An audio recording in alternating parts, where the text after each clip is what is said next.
नमस्कार दोस्तों, स्वागत है आप सभी का आपके अपने चैनल द फाइनल टच पे। उम्मीद करता हूँ कि आप सब काफ़ी अच्छे होंगे। तो चलिए स्टार्ट करते हैं हमारा मोस्ट इंपॉर्टेंट क्वेश्चन का सीरीज, जिसमें कि मैं ऐसे क्वेश्चन लेके आता हूँ कि जो आपके एग्ज़ाम में बार बार पूछे गए हैं और उनको सॉल्व करने की जो सबसे आसान टेक्निक हो सकती है, सबसे आसान तरीका होता है, वह मैं आपको बताता हूँ। ठीक है। तो और अगर आपकी गणित कमज़ोर है तो आपको इस वीडियो को ज़रूर देखना चाहिए, आपको बहुत कुछ सीखने को मिलेगा। चलिए स्टार्ट करते हैं हमारा पार्ट नंबर 19। इसके पहले मैंने 18 पार्ट बनाए हैं, तो अगर आपने उन सब पार्ट्स को नहीं देखा है तो एक बार ज़रूर देखें।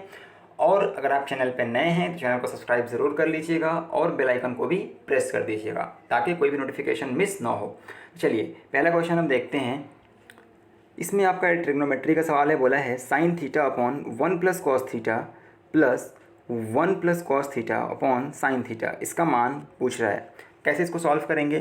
काफ़ी आसान सवाल है। देखो, इसको सॉल्व करने के लिए हम इसको पहले क्या करेंगे, क्रॉस मल्टीप्लिकेशन कर लेंगे। ठीक है।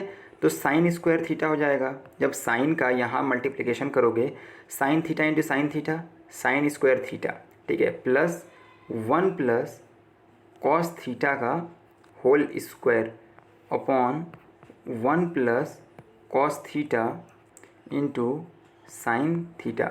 जब आप इसको ओपन करोगे तो क्या होगा, 1 + cos square theta plus 2 cos theta. ठीक है, या यहाँ पे 2 कॉस थीटा आएगा। और आपको पता है कि sign square theta plus cos square theta बराबर क्या होता है, 1।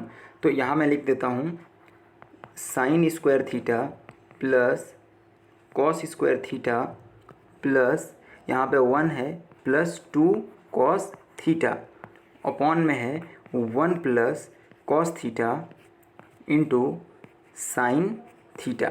ठीक है। और ये जो sign square theta plus cos square theta दिख रहा है, इसका मान कितना हो जाएगा, 1। क्यों? क्योंकि sign square theta plus cos square theta की वैल्यू जो होती है 1 होती है।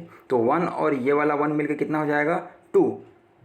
तो अगर मैं इसको लिखूं तो ये हो जाएगा 2 + 2 cos theta upon 1 + cos theta into sine theta. ठीक है। और यहाँ से अगर मैं 2 बाहर ले लूँगा तो फिर क्या आ जाएगा, 2 यहाँ आ गया, इसमें ब्रैकेट में 1 + cos theta upon 1 + cos theta into sine theta. 1 + cos theta से 1 + कॉस थीटा खत्म, इज इक्वल टू क्या बच जाएगा, 2/sin थीटा। ठीक है। तो इस तरीके से इसका आंसर क्या हो जाएगा, option number C, 2/sin theta. तो ये तो आपका आराम से इस तरीके से आप सॉल्व कर सकते हो। मैंने काफ़ी डिटेल में बताया है, कुछ नहीं करना है, सिर्फ आपको इसको क्रॉस मल्टीप्लिकेशन करके सॉल्व कर देना है। तो आई होप कि इस सवाल में आपको कोई भी दिक्कत नहीं होगी, आराम से इस सवाल को आप सॉल्व कर पाएंगे। अगर आप चाहें तो इसको वैल्यू पुटिंग मेथड से भी ट्राई कर सकते हैं। देखिए कैसे, इसमें अगर आप थीटा का मान जो है, अगर थीटा की वैल्यू 90 रख देंगे, थीटा की वैल्यू अगर आप 90 रखेंगे तो क्या होगा, साइन थीटा, साइन 90 का मान कितना होता है, 1 अपॉन 1 + कॉस 90 का कितना होता है, 0। तो यहाँ 0 रख देंगे प्लस 1 + कॉस 90 का मान कितना हो जाएगा, 0 अपॉन साइन 90 का 1, यानी 1 + 1 इज इक्वल टू 2। ठीक है। तो आपको ऐसा ऑप्शन देखना है जहाँ पे थीटा का मान 90 डिग्री रखने पे आंसर क्या आता हो, 2 आता हो। तो अगर आप इसमें थीटा के मान 90 रखेंगे तो tan थीटा बराबर क्या होता है, इन्फिनिटी। तो ये होगा नहीं। अगर आप ऑप्शन नंबर बी में रखोगे तो cot 90 बराबर क्या हो जाता है, 0। उसके बाद अगर आप ऑप्शन नंबर सी में रखते हो तो क्या हो जाएगा, 2/sin 90, और sin 90 का मान क्या हो जाता है, 1, यानी 2/1 मतलब कि 2। तो इस तरीके से ऑप्शन नंबर सी आपका करेक्ट आंसर हो जाएगा। तो इस सवाल को सॉल्व करने का ट्रिक ये है कि आप थीटा की वैल्यू 90 रख के, मतलब ये कि हर जगह जहाँ जहाँ थीटा है वहाँ वहाँ 90 आप पुट कर दोगे तो आपका आंसर जो होगा वह मिल जाएगा। यानी एक बार आप क्वेश्चन में थीटा हर जगह पुट कर दो और उसके बाद ऑप्शन में थीटा पुट रख के करके चेक कर लो कि किस में जो है ये आंसर सेटिस्फाई कर रहा है, यानी कि यहाँ 2 आया है तो किस ऑप्शन में थीटा बराबर 90 रखने पे 2 हमको मिल रहा है। तो उम्मीद करता हूँ ये सवाल आपको समझ में आ गया होगा, ये ट्रिक भी आपको समझ में आ गई होगी। चलिए आगे बढ़ते हैं अगले क्वेश्चन की ओर। अगला क्वेश्चन है कि दो बिंदुओं ए तथा बी के बीच की दूरी 50 किलोमीटर प्रति घंटे की गति से 5.5 घंटों में तय की गई। यदि गति 5 किलोमीटर प्रति घंटे और बढ़ा दी जाए तो कितना समय बच जाता। तो कैसे होगा, देखो 50 किलोमीटर प्रति घंटे की गति से 5.5 घंटे में तय की गई वो दूरी, ठीक है। 5.5 घंटों में, यानी दूरी कितनी थी? तो आपको पता है कि स्पीड इज़ इक्वल टू क्या होता है, डिस्टेंस अपॉन टाइम, यानी कि समय बराबर चाल बटे दूरी होता है। तो अगर आपको दूरी निकालनी है तो चाल गुणे समय कर देंगे, ठीक है, चाल गुणे समय कर देंगे तो आपको दूरी जो होगी मिल जाएगी, ठीक है। तो यहाँ पे चाल कितना है, 50 किलोमीटर प्रति घंटा इज़ इक्वल टू, यहाँ पे डिस्टेंस वगैरह हम डी लिख लेंगे अपॉन ये समय कितना है तो 5.5, मतलब 5:1/2 इसको आप लिखोगे तो 2 को 5 से गुणा करोगे और फिर इसको जोड़ दोगे, यानी 2 पंचे 10 और 1 11, यानी कि 11/2 हो जाएगा, ठीक है। यानी कि जो दूरी हो जाएगी वह 550/2 किलोमीटर डिस्टेंस हो गया, ठीक है। अब हमें बताना है कि अगर गति 5 किलोमीटर प्रति घंटा और बढ़ा दी जाए, अगर गति को 50 के बजाय 55 कर दिया जाए तो कितना समय बचेगा, ठीक है। तो डिस्टेंस हमको मिल चुका है, अब हमें क्या निकालना है, टाइम निकालना है। तो टाइम इज़ इक्वल टू क्या हो जाएगा, चाल बराबर दूरी बटे समय होता है, तो समय बराबर दूरी बटे चाल हो जाएगा। दूरी कितनी है, तो दूरी है 550/2, दूरी बटे क्या हो जाएगा, चाल, चाल कितना कर दिया गया, तो 50 पहले था और उसमें 5 किलोमीटर प्रति घंटे बढ़ा दिया गया, तो 50 से कितना हो जाएगा 55, तो आप यहाँ पे लिख दोगे 55, यानी कि ये दूरी 550/2 गुणे 55 से ये 10 बार में क्या हो जाएगा, कैंसल आउट हो जाएगा, और 2 पंचे 10, यानी कि जब अगर आप स्पीड को बढ़ा दोगे तो 5 किलोमीटर प्रति घंटे 5 घंटे में वह दूरी तय कर ली जाएगी, ठीक है। और पहले कितना लगता था, 5.5 घंटे। तो अगर स्पीड बढ़ाने पे टाइम 5 घंटे लग रहा है और पहले 5.5 घंटे लगता था, तो कितना समय बचाया जा रहा है स्पीड बढ़ा करके, तो 5.5 माइनस 5 कर दोगे तो क्या आ जाएगा 0.5 आवर, यानी कि 30 मिनट, यानी कि ऑप्शन नंबर डी आपका सही आंसर हो जाएगा कि 30 मिनट समय जो है बचाया जा सकता है स्पीड को 5 किलोमीटर प्रति घंटे बढ़ा करके, ठीक है। तो उम्मीद करता हूँ आपको ये समझ में आ गया होगा। अब हम बढ़ते हैं अपने अगले क्वेश्चन की तरफ। XYZ एक काम को 18 दिनों में समाप्त करते हैं। यदि X अकेला उसी काम को 36 दिनों में समाप्त कर सकता है, अगर X अकेला उसी काम को 36 दिनों में समाप्त कर सकता है, Y अकेला उसी काम को 60 दिनों में कर सकता है, तो Z अकेला उसी काम को कितने दिनों में समाप्त करेगा। देखो XYZ लोग हैं, ठीक है, तो यहाँ मैंने लिखा XYZ, यहाँ पे आपका X लिख लिया और यहाँ पे मैंने Y लिखा। XYZ मिलके 18 दिनों में करते हैं, X उस काम को 36 दिनों में करता है और Y उस काम को 60 दिनों में करता है। इसको बहुत लोग XYZ लेकर सॉल्व करते हैं, लेकिन हम कोई X वगैरह नहीं मानेंगे, हम डायरेक्ट इसका LCM लेंगे। तो 18, 36 और 60 का LCM कितना हो जाएगा, तो 18, 36 और 60 का LCM जो होगा वो आपका होगा 9 गुणे 4 गुणे 5, 5 चौके 20, 9 180, ठीक है। तो 180 क्या हो जाएगा, इसका LCM हो जाएगा। इसको मैं यहाँ से हटा दे रहा हूँ, देखो ये हो जाएगा 180, इसका LCM हो गया, और ये 10 इसकी एफिशिएंसी आ गई, इसकी एफिशिएंसी 5 आ जाएगी, और Y की एफिशिएंसी कितनी आ जाएगी, 3 यूनिट आ जाएगी। तो यहाँ से हमारा टोटल वर्क कितना आ गया, टोटल वर्क यानी कुल काम जो है 180 यूनिट आ गया। और एफिशिएंसी यानी दक्षता का मतलब क्या होता है, दक्षता का मतलब होता है कि वह इंसान एक दिन में कितना यूनिट काम करता है। अगर कुल काम 180 यूनिट है तो XYZ मिल करके एक दिन में 10 यूनिट काम करते हैं, X अकेला 5 यूनिट करता है, Y अकेला उस एक दिन में 3 यूनिट काम करता है। तो अगर X 5 यूनिट करेगा, Y 3 यूनिट करेगा, तो और तीनों मिल करके 10 यूनिट करते हैं, तो Z अकेला कितना करेगा, तो देखो X और Y मिल करके एक दिन में कितना करेंगे, 8 यूनिट काम करेंगे, और XYZ मिलकर कितना कर रहे हैं, 10 यूनिट कर रहे हैं।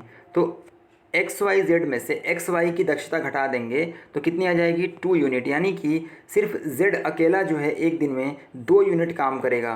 तो ये 280 यूनिट काम करने में उसको कितना दिन लगेगा, तो 180/2 कर देंगे तो कितना आ जाएगा 90, ठीक है। 90 डे यानी कि 90 दिन उसको लगेगा इस पूरे काम को ख़त्म करने के लिए, जो कि ऑप्शन नंबर बी में दिया गया है। तो आपका सही आंसर क्या हो जाएगा, ऑप्शन नंबर बी।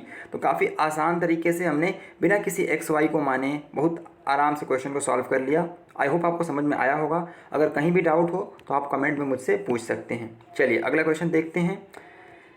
ये क्वेश्चन पूछ रहा है कि दो क्रमागत विषम संख्याओं का गुणनफल 399 है, उनमें से छोटी संख्या ज्ञात करो। तो देखो, अगर मैं मान लूँ कि एक क्रमागत विषम संख्या x है, क्रमागत संख्याएं क्या होती हैं, तो मान लो अगर यहाँ 5 है, अगली संख्या 7 है, तो ये क्रमागत विषम संख्याएं। फिर इसके बाद अगली क्या हो जाएगी, 7 2 9 हो जाएगी, इसके बाद अगली क्या हो जाएगी, 11 हो जाएगी। तो ये क्रमागत विषम संख्याएं होती हैं, यानी कि उनके बीच का जो अंतर होता है ना, वह बराबर होता है। तो अगर मैं मान लूँ कि पहली विषम संख्या x है, तो दूसरी विषम संख्या क्या होगी, इसमें 2 ऐड कर देंगे तो x + 2 हो जाएगी। अब देखो, अब इतना हमने एक बार कर लिया ना, अब इसको हम सॉल्व नहीं करेंगे कि x कर लिया इंटू x + 2 करके यहाँ पे 399 लिखा और उसके बाद क्या करेंगे कि इसका क्वाड्रेटिक बना करके सॉल्व करेंगे। ऐसा नहीं करना है। आपने अगर इतना कर लिया, आपने ये इक्वेशन लिख लिया, तो बस अब आपको समझना है, यहाँ पे आपका पहला नंबर x आ गया, दूसरा नंबर x + 2 आ गया और इसका मल्टीप्लिकेशन 399 आना चाहिए। तो अब ऑप्शन आप उठाओगे, अगर आप पहला ऑप्शन उठाते हो 17, ठीक है, तो अगला नंबर क्या हो जाएगा, 17 × 19 हो जाएगा, ठीक है। और आप अगर 19 में 7 से मल्टीप्लाई करोगे तो 9 7 63, यानी 3 इकाई के स्थान पे 3 आ जाएगा और यहाँ इकाई के स्थान पे क्या है, 9 है। तो ऑप्शन नंबर ए तो हो ही नहीं सकता।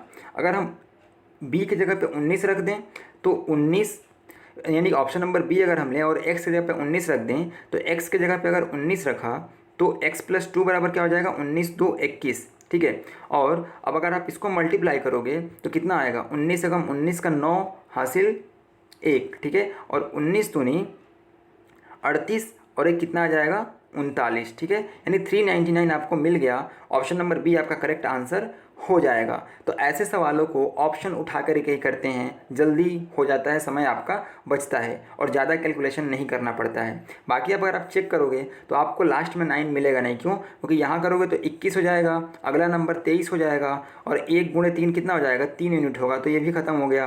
अगर आप 23 और 23 लोगे तो अगला नंबर क्या होगा, 25 होगा और 5 3 15 हो जाएगा, तो इकाई के स्थान पे 5 आ जाएगा। तो इस तरीके से ये भी आपका सही आंसर नहीं होगा, सिर्फ ऑप्शन नंबर बी आपका सही आंसर होगा। तो इस तरीके से आप टिक करके आगे बढ़ सकते हो। चलिए अब देखते हैं हमारा अगला क्वेश्चन क्या है। इस क्वेश्चन में बोल रहा है कि 9/13 डिवाइडेड बाई 18/26 डिवाइडेड बाई 90/52। ऐसे सवालों में लोग अक्सर गलतियां कर जाते हैं कि कहाँ से स्टार्ट करें। तो ऐसे सवाल जब भी आपको दिखें तो आपको बाएं साइड से स्टार्ट करना है, यानी कि इस साइड से स्टार्ट करना है जहाँ मैंने मार्क किया हुआ, ठीक है, इधर से। और मैंने आपको बताया है कि डिवाइड करते हैं, इसमें खाली डिवाइड का ही साइन दिया है। तो पहले मैं क्या करूँगा, देखो 9/13 डिवाइडेड बाई 18/26 लिखा हुआ है, डिवाइडेड बाई 90/52 है। तो पहले मैं इस वाले पार्ट को क्या करूँगा, सॉल्व करूँगा। तो आपको पता है कि जब भी फ्रैक्शन होता है और डिवाइड करते हैं तो इसको सॉल्व करने के टाइम क्या होता है, ये उल्टा हो जाता है और यहाँ जहाँ डिवाइड यानी कि गुणा का भाग का साइन है वहाँ गुणा आ जाता है। तो 9/13 × 26/18। अब इसको सॉल्व करेंगे तो 9 दूनी का 18, 13 दूनी का 26, 2 से 2 कैंसिल आउट हो गया, यानी 1 डिवाइडेड बाई 90/52।